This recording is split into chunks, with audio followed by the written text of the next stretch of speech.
Amados, nós somos a igreja. Diga para o seu vizinho, nós somos a igreja. E a igreja é a maior instituição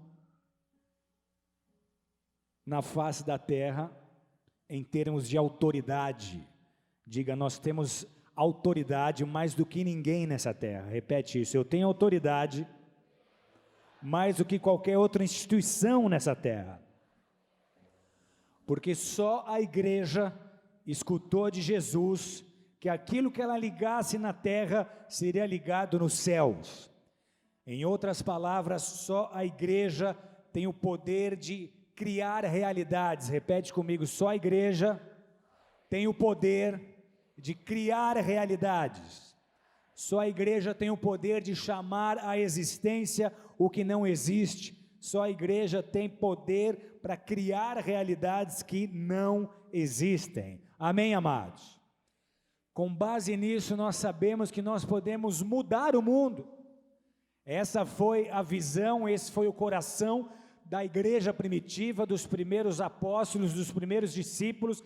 Eles conheciam essa autoridade e nessa autoridade, com base nessa autoridade, eles transformaram o mundo numa geração.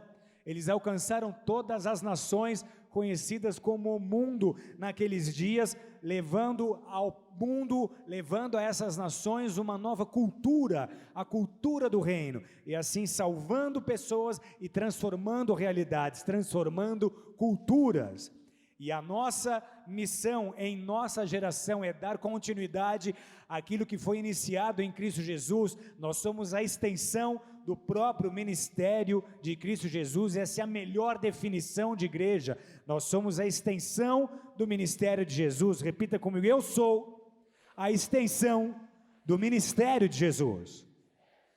Então nós queremos transformar o mundo.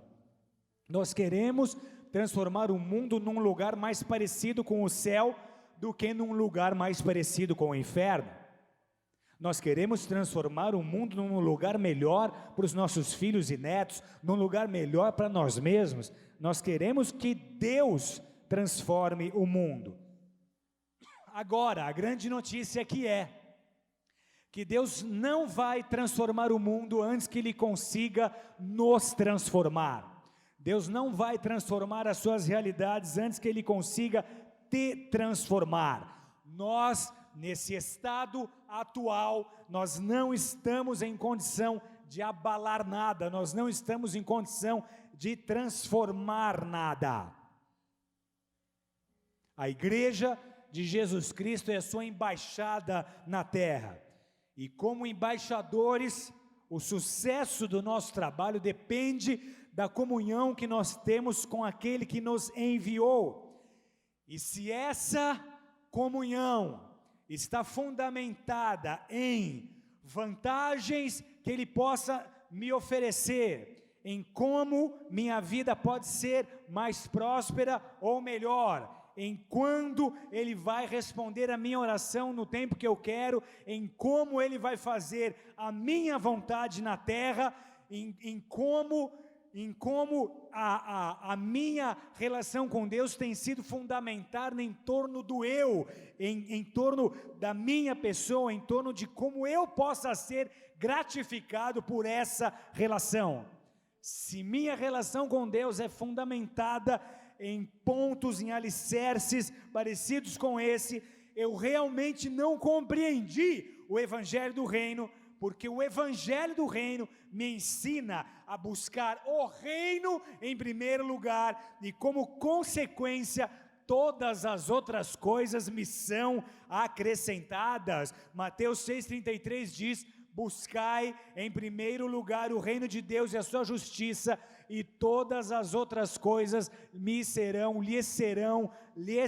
vos serão acrescentadas. Declare em voz alta comigo, buscai o primeiro lugar, o reino de Deus e a sua justiça, e todas as outras coisas me serão acrescentadas. Enquanto a igreja não sai desse plano terreno, enquanto a igreja não sai desse plano físico, enquanto a igreja não entende a pequenez que é o buscar a Deus por aquilo que Ele pode fazer, a igreja nunca vai sair para um plano, para uma dimensão onde ela é capaz de transformar o mundo, onde ela é capaz de transformar realidades. Então diga para alguém do seu lado, escolhe uma pessoa para quem você sente que Deus vai te usar para ministrar a vida agora, e diga assim: essa é a diferença entre procurar as mãos ou a face de Deus, o favor de Deus ou o próprio Deus. Então você está agora buscando a Deus, mas há uma diferença entre buscar as mãos de Deus e a face de Deus. Você pode agora estar buscando a Deus, mas há uma diferença entre buscar o favor de Deus, a bênção de Deus e o próprio Deus. Diga glória a Deus por isso e aplauda ao Senhor forte se você crer.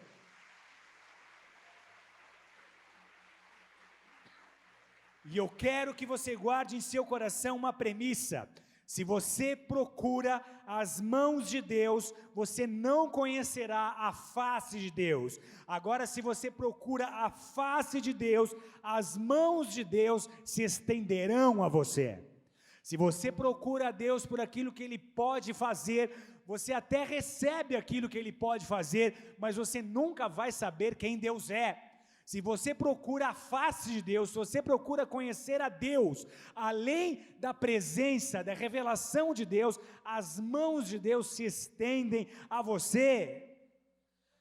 A igreja nessa era foi diagnosticada por Jesus em Apocalipse, na carta escrita por ele a Laodiceia, como uma igreja morna, como uma igreja independente, como uma igreja materialista, soberba e altiva. E as chances dessa igreja nessa era estão em se humilhar, em reconhecer o seu estadinho, se humilhar e descer a olaria de Deus. E aí Deus, o oleiro, nos moldará ao que nós precisamos ser. E se nós nos submetermos e nos sujeitarmos ao toque do oleiro, Ele nos transformará em vasos novos. Ele vai nos refazer de acordo com os planos dEle, para que nós sejamos capazes de suportar o óleo da unção que há de ser derramado nesses próximos anos sobre a face da terra. Se você crê, aplauda o Senhor com toda a tua fé. Com toda a tua fé, Ele há de nos moldar quantas vezes forem necessárias, para que nós não sejamos odres velhos, para que nós não nos tornemos dispensáveis, mas para que nós estejamos no centro de Tua vontade e no olho do avivamento do Senhor nessa terra. Da mesma maneira que Ele transformou pescadores incultos em revolucionários, da mesma forma que Ele trabalhou para que cobradores de impostos de má fama fossem transformados em avivalistas destemidos, Ele nos transformará em vasos para a sua honra e para a sua glória. Aleluia! Nós aqui clamamos. Se você vai aplaudir o Senhor, aplauda com todo o teu coração, porque Ele é digno da tua adoração, Ele é digno do teu louvor, Ele é digno das tuas palmas e de todo o som produzido nesta casa. Nós aqui clamamos por avivamento, porque não há muito sentido, não há muita vida em nós estarmos inseridos em contextos religiosos e ritualísticos, se não houver vida com Deus. Não há muito sentido na própria fé, se essa fé não te leva a um encontro com um Deus verdadeiro, a uma relação pessoal com o seu Criador. Não há muita alegria em se relacionar com dogmas, se relacionar com rituais. A fé só faz sentido quando ela nos leva a um encontro com o Deus verdadeiro. Isso é avivamento. Avivamento é a própria presença de Deus entre os homens. Então nós clamamos por avivamento. Nós dependemos de avivamento. Nós esperamos que Deus se manifeste como Ele fez tantas outras vezes na história. Houve avivamentos em que a glória de Deus se manifestou com tanta intensidade que congregações inteiras simplesmente não podiam ficar de pé, tal o derramamento do Espírito, tal a glória sobre aquelas reuniões. E em momentos assim, as pessoas buscavam a face, buscavam a Deus, e como consequência, Deus cuidava dos seus negócios, Deus cuidava das suas necessidades, Deus cuidava das suas finanças. Há casos lá, por exemplo, no avivamento da Rua Azusa, em Los Angeles, que quando os membros da igreja, aqueles que participavam do avivamento, tinham as suas lavouras atacadas por pragas e por gafanhotos, Deus enviava os seus filhos ali, eles simplesmente oravam, e aquelas lavouras que recebiam oração, elas não eram atacadas pelas pragas. Os vizinhos tinham que lidar com as pragas, mas a oração daqueles que estavam na presença de Deus tinha o poder para fazer a praga se manifestar no mínimo 20 metros da lavoura daquele que servia a Deus, daquele que andava com Deus. Eles buscavam em primeiro lugar o reino dos céus, e todas as outras coisas Deus cuidava, e todas as outras coisas Deus acrescentava. Diga para o seu vizinho: essa é a minha realidade, e aplauda ao Senhor se você diz amém para isso. Aleluia, aleluia, aleluia, aleluia. Amados, houve avivamentos na história em que a presença de Deus era tão forte que as pessoas na calçada, antes mesmo de chegar à reunião, elas caíam na presença de Deus, e dali a um pouco se levantavam, já orando em línguas, batizadas no Espírito Santo. Há casos de avivamentos em que as pessoas recebiam outros idiomas. Há um caso na Rua Azusa, como já citei, que uma mulher que nunca havia estudado idioma, nunca havia estudado música, cheia do Espírito Santo, sentou em frente a um piano e começou a cantar músicas espirituais, músicas celestiais, começou a tocar o piano, e ela cantou em 6 idiomas diferentes, como foi constatado. Curas aconteciam de forma espontânea, pessoas eram batizadas no Espírito sem a interferência do homem, multidões eram atraídas à presença de Deus simplesmente porque Deus estava na casa. Diga para o seu vizinho: Deus estava na casa. Nós aqui nessa era precisamos de um avivamento, mas não haverá avivamento sem mudança de curso do rumo da igreja. Essa geração nossa aqui está muito próxima de um avivamento tremendo, mas a equação do avivamento continua sendo a mesma. Segundo Crônicas 7,14 diz: se o meu povo, que se chama pelo meu nome, se humilhar, orar e me buscar, ou seja, buscar a minha face, e se converter dos seus maus caminhos, então, e tão somente então, eu ouvirei dos céus, perdoarei os seus pecados e sararei a sua terra. Senhor, sara a nossa terra, sara a nação brasileira, sara a nossa geração, sara a tua igreja, sara as nossas cidades, sara o nosso país, sara esse planeta. A chave é essa: se o meu povo, que se chama pelo meu nome, se humilhar, se arrepender, se me buscar, se converter dos seus maus caminhos, então essa oração será escutada, eu vou responder dos céus, os seus pecados serão perdoados, e eu vou sarar essa terra, eu vou curar enfermidades, eu vou manifestar o meu poder, eu vou manifestar a minha glória. Então não há uma oração mais importante para a igreja nesses dias do que a igreja dizer: Pai, é a tua face que nós procuramos, Pai, é a tua face que nós buscamos.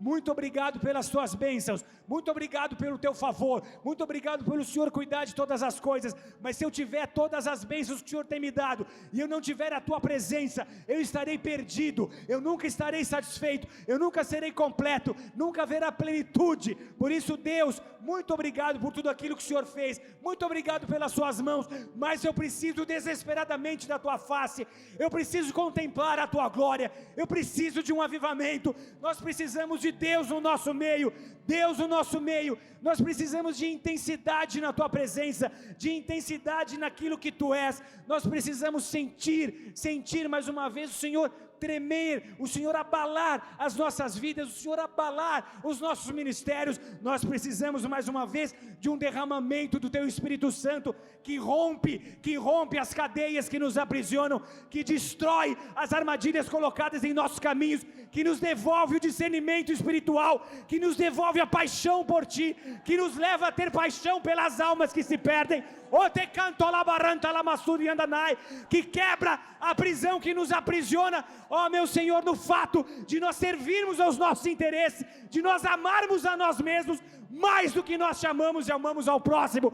Vem sobre a igreja mais uma vez, vem sobre o Brasil mais uma vez, e nós aprenderemos a Te amar mais do que as nossas próprias vidas, e assim nós poderemos amar ao próximo mais do que nós amamos a nós mesmos. É da Tua face que nós precisamos, e é a Tua face que nós buscamos. Aplauda o Senhor e glorifique o Seu nome, porque Ele é Deus, porque Ele é santo, porque Ele é santo, porque Ele é perfeito, porque Ele é perfeito, porque Ele está pronto a se manifestar. Ele só precisa escutar a sua oração, Ele só precisa escutar o seu clamor. Aleluia, aleluia, aleluia, aleluia. Glorifique ao Senhor, dê a Ele a glória. Ore baba sodianda namanai.